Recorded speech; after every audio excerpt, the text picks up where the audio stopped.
আমাদেরকে এই বারবার আন্দোলন করা আমাদের জন্য বিব্রতিকর, সরকার পক্ষের জন্য বিব্রতিকর, সকলের জন্য বিব্রতিকর। আমরা বারবার এই মাঠে আসতে চাই না, আমরা রাজপথে বারবার আসতে চাই না।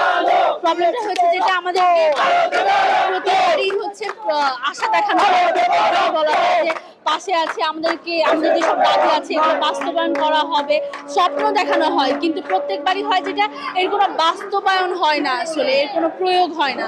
তো আসলে বারবারই আমাদেরকে মূলা দেখানো হয়, মূলা ঝুলানো হয়। বাট আমরা চাচ্ছি এইবার যাতে এই আন্দোলনের মাধ্যমে পুরোপুরি বাস্তবায়ন হয়, একটি আইনি প্রজ্ঞাপনের মাধ্যমে আমরা আমাদের এই আন্দোলনকে সমাপ্ত করতে চাই। আগের বারও বলেছি যেটা, সেটা হচ্ছে এই কথা এবং আচরণ, এটাই কিন্তু মূল। এই আচরণের কথার জন্য একটা দেশ চেঞ্জ হয়ে গেল, আমাদের সরকার চেঞ্জ হয়ে গেল, আমাদের এত পরিবর্তন হয়ে গেল।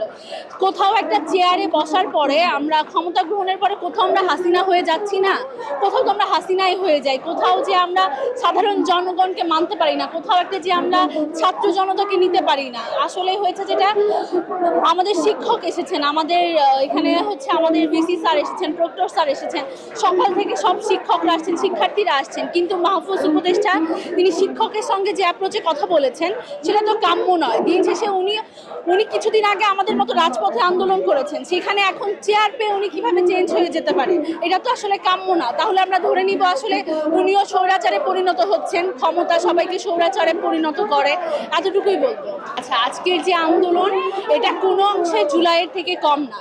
জুলাইয়েও সাধারণ জনগণ, ছাত্ররা রাজপথে ছিল, আমরাও ছাত্ররা রাজপথে রয়েছি, তাদেরও কিছু ন্যায্য দাবি ছিল, অধিকার ছিল, আমাদেরও ন্যায্য কিছু অধিকার রয়েছে, দাবি রয়েছে, চাওয়া রয়েছে।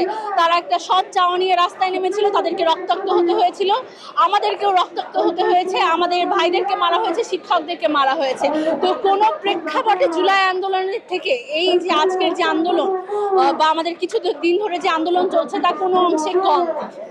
আর সরকার পক্ষ থেকে আগেও যেভাবে অবমাননা করা হয়েছিল, অহংকার দেখানো হয়েছিল এবং হচ্ছে কি বলবো, এটাকে গোনা হয়েছিল না এই জনগণকে, আমাদেরকেও ঠিক তাই করা হচ্ছে। এই যে শিক্ষার্থীরা রয়েছে, শিক্ষকরা রয়েছে, তাদের বিন্দুমাত্র মানবিকতার কোনো বহিঃপ্রকাশ আমরা দেখি না। ইভেন কালকে যখন উনি কথা বলতে আসছে তখনও তিনি দেখা যাচ্ছে যে শিক্ষার্থীদেরকে দোষ দিয়েছেন, বলেছেন শিক্ষার্থীদের উস্কানিমূলক আচরণের কারণে পুলিশ হচ্ছে এই হামলা চালিয়েছে, কিন্তু আসলে তো তা ছিল না। এই পুলিশ কারা, যে এই পুলিশটা তো আসলে ওরা যদি আসলে পারমিশন না পায় তাহলে তো আর চালাই নাই আমাদের উপরে এই অত্যাচার। আচ্ছা, দেখেন, এটা একটা খুবই টেকনিক্যাল কোয়েশ্চেন। সেটা হচ্ছে আজকের এই প্রশ্নটা আসলে অনেক ব্যাখ্যা করা যায় আসলে, কিন্তু আসলে এই প্রশ্নটাকে বিস্তৃতভাবে আলোচনা করছি না, তাহলে রাজনৈতিকভাবে আলোচনা করতে হয়।